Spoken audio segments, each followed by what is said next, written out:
Hi, this is Multi-Topic Talk. Today I will be ranking all 8 missions of Pandora tomorrow from worst to best in my own opinion and based on my experience. I just finished the game yesterday, so it's all fresh in my memory. So let's do this. Coming in last place, we got the 5th mission being Kudang Camp. Now, why it's going last? It's mainly because that mission is very long and it's so easy to have a mission failed, especially when we need to get the code from Sadono while he's speaking to his generals. It's a really bad objective to do. It's original, but the way they made it, there's not many checkpoints, and it's very easy to miss the mark and fail the mission because you're too slow, or because you're too fast, or because of that and this. It's not that great. And not just that, I placed myself in the first time I played the mission, and I started that mission with the minefield, and I was dying on the mines, and I did not understood because nothing tells us there's a mine. Yes, there's a guard that got blew up, but nobody tells you, oh yeah, there are mines there. You just learn it when you put a foot on it and you go boom. And another thing, I feel like they could have shortened the map. The mission itself is so long, as I said earlier, and it's not that challenging. It's just some moments that are annoying, and you don't get that many checkpoints. So yeah, that's why it's because it's last place. When I was about to do the mission, I remembered, oh, that mission will be long and it won't be that great. So I was not that excited about doing Pandora tomorrow Let's Play because of that mission. That's also another reason. Now, the good points there, that mission has a good vibe with the music and the way they place the background of the map. Like, the environment is pretty interesting. So yeah, now going in 7th place, we get the 6th mission. Another mission, in my opinion, that was too long for nothing. And not just that, I've seen a few playthrough doing it in 20 minutes because they knew the map by heart, and good job guys, but me, I don't know that mission that well, so it took me like an hour. And that mission itself has a serious lack of checkpoint as usual. And not just that, it's not that challenging. Like, when you play safe, you will be good. And the other reason why it's that low in my list, it's because that moment where you need to capture the guy that controls the submarine, that part of the mission was annoying because one time we had a glitch. The guy spoke and said everything was normal, and then I thought I could knock him out, but no, I could not. So I knocked him out and I had a mission failed because of that. So I was like, really, that's what's going on. And not just that, there's also a forced firefight by the end of the mission.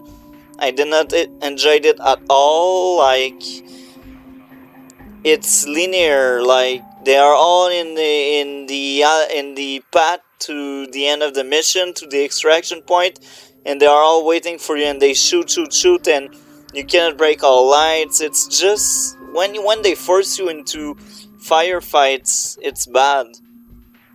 And another reason why I did not enjoy the mission is that when you start it, okay, there you can kill people, but then you go in the submarine and you cannot kill anybody anymore.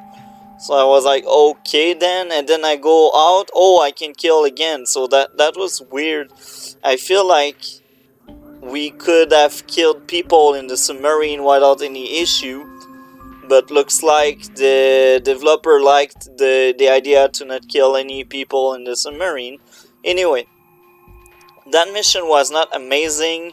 It was just slightly better than the fifth one. The sixth mission was overall not that awful, but it was not great. Like, you forget about it. And I spent so long at the start of the mission because I was scared there were mines in the field. But apparently there were no mines there. So yeah, that's pretty much it for the 7th place. Now, going in 6th place, we get the 7th mission. It's Jakarta. That mission had a lot of potential and good ideas, but it was poorly executed in my opinion. So it's better than the 2 previous missions, mainly because of the diversity of objective we got there. We need to protect someone, we need to capture someone. That was interesting. But what I did not enjoy is the begin. The beginning of the mission was so awful. Like, there's no checkpoint, or almost none, for like at least a good 10 minutes. If you see the playthrough, I was about to do it, but then a random camera caught me, and that was the 3rd alarm, and I failed. Well, I'm speaking about that part of the mission. So anyway, the start of the mission is so long, and not just that, you cannot use your night goggle because there's thunder and you become blinded by it. So it's not great. And also that start of the mission, there are so many enemies, and sometimes you will be sneaky and about to take him down, but no, there's a thunder and they spot you when you die. That's like, that's dumb. The other dumb thing is when there's a field mine and there's a light projector. They should have placed more checkpoint there. I took at least 10 minutes to do that part because there were no checkpoint there, and I knew it. That's why I was that slow. But that part of the mission, you could do it in 2 minutes, but because you're scared to get caught or to die and redo everything again, you're slow. So that's just wasted time in my opinion. So I'm really harsh on that mission because that mission could have been great without those details I'm speaking about. And then there's also the ending when you need to capture Sadono. You don't know how the F you can do it. I will explain you why. Everyone is looking toward the light. You go behind everyone and you try to sneak and to capture Sadono, but guess what? You get spot on and you die right away. I think I spent 20 minutes just to find out how to capture Sadono. That was frustrating, and that was long. Like, I had no clue, and it was just try again.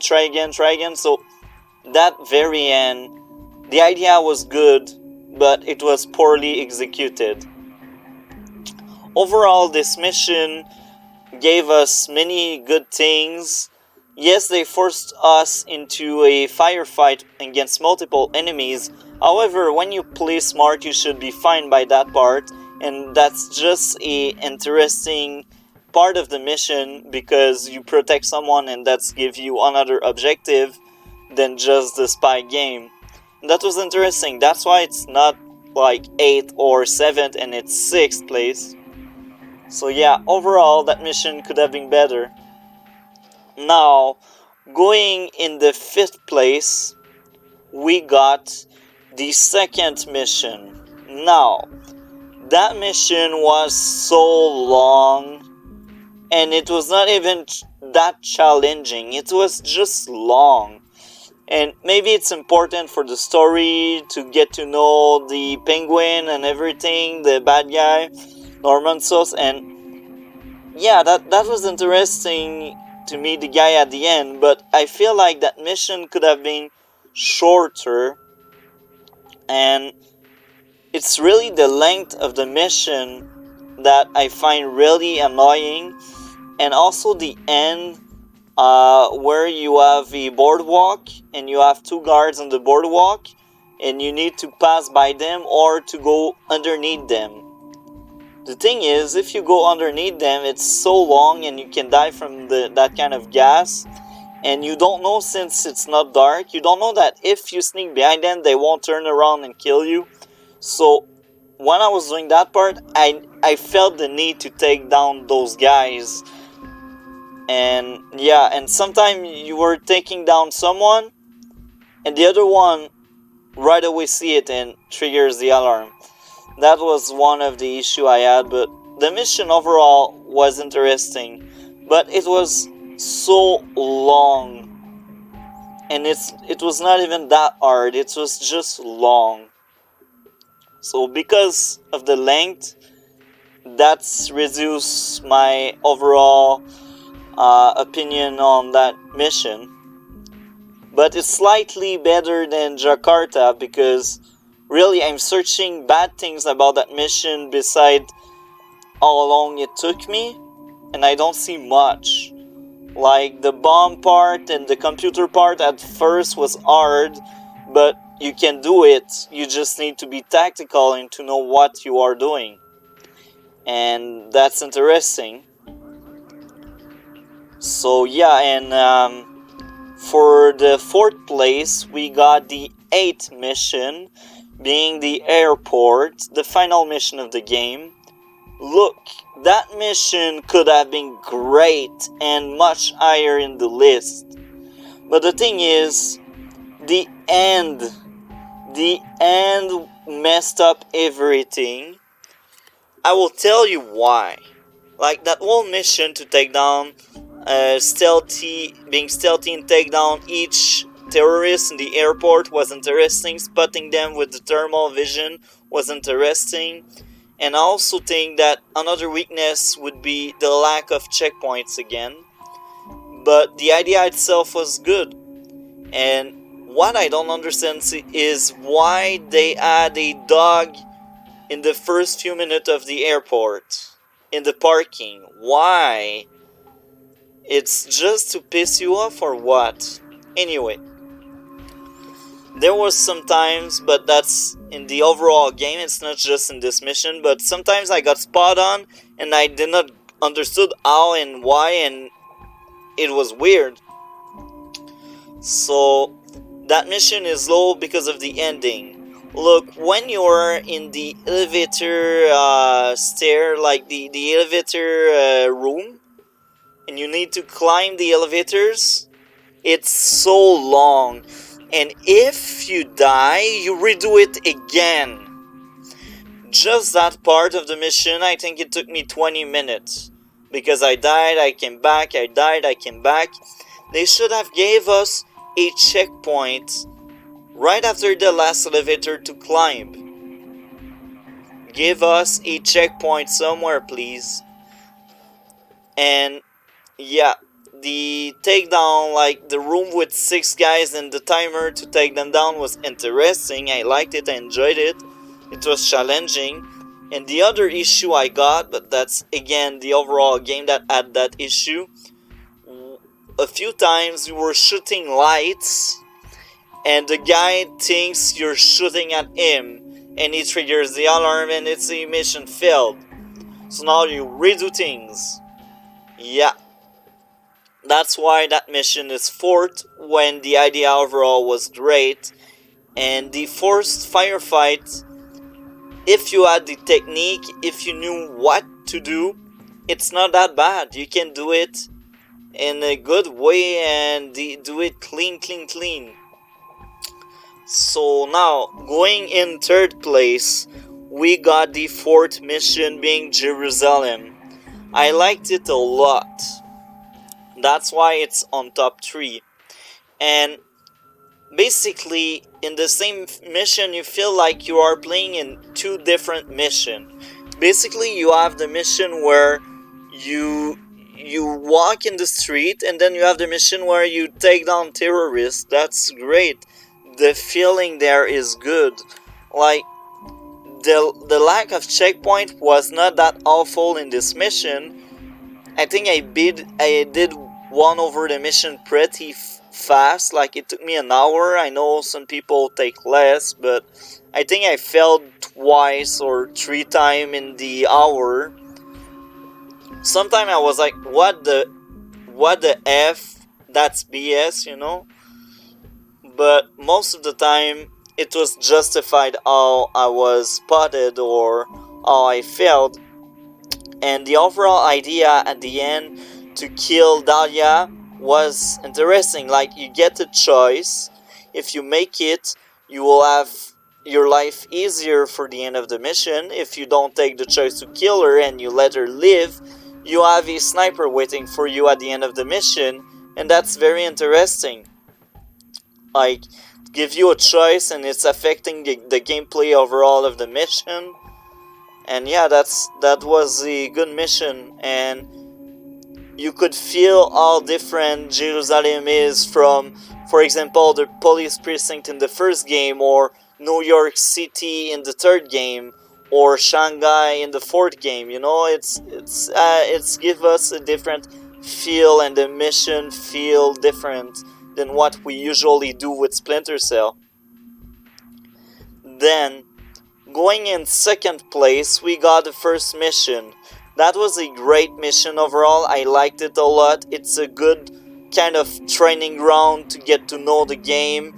It was very fun from start to finish.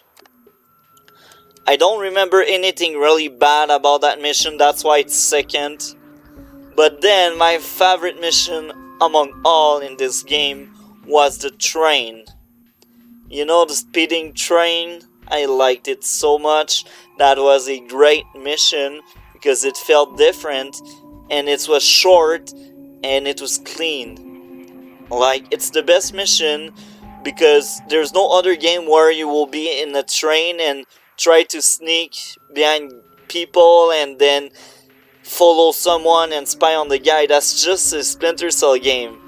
Like, you won't find that kind of stuff in any other games, going in a speeding train. And yeah, that was it. So I hope guys enjoyed.